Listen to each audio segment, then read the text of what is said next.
আয় যুবক, তোর পায়ে হাত দিয়া বলি, যুবক যদি একবারও মুহাম্মদুর রাসূলুল্লাহ সাল্লাল্লাহু আলাইহি ওয়াসাল্লামের চুলের স্টাইল তালাশ করত, আর সেলুনে নিয়ে যদি বলতো এই স্টাইলে আমাকে চুল কেটে দিবি, যদি সেলুন আলা বলতো এটা আবার কোন স্টাইল, এটা তো ইউরোপেরও না আমেরিকারও না, এটা আবার কোন স্টাইল, বলে এটা আমার নবীজির স্টাইল, এই স্টাইলে কেন চুল কাটবি?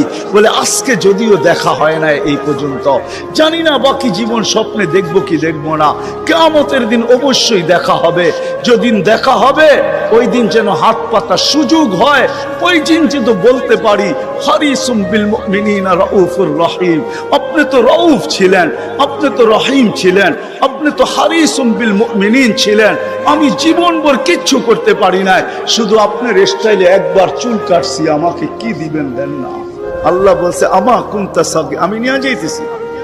বিমুখ যখন হয়, আল্লাহকে যখন ভুলে, সবকিছু পাওয়ার পরেই মানুষ আল্লাহকে ভুলে, আল্লাহ কাছের থেকে আয়সা বলে আমা কুনতা মা আম্মাহিনা, তুই কি নিকৃষ্ট পানির ফোঁটা ছিলি না?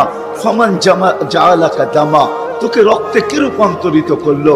ওমান জাআলাকা মুদগা, তোকে রক্তপিণ্ডতে কে রূপান্তরিত করলো?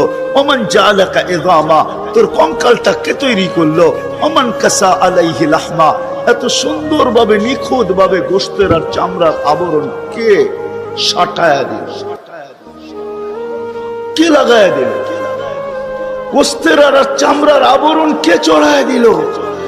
আমা কুনতা সাগীরা, মার পেটের থেকে যখন আসছিলি তো তুই কেমন ছোট ছিলি? আন্দাজায় মনে হয় বলা যাবে না, ট্যাপ দিয়া মাইপা বলতে হবে। আমা কুনতা যাইফা, দুনিয়ার কোনো মেশিন আসে নাই, মার পেটের থেকে বাচ্চাটা আসলে কেমন দুর্বল থাকে। আসছে নাকি মেশিন? হ্যাঁ, কি হুজুরদের কাছেও নাই? আপনাদের কাছেও নাই?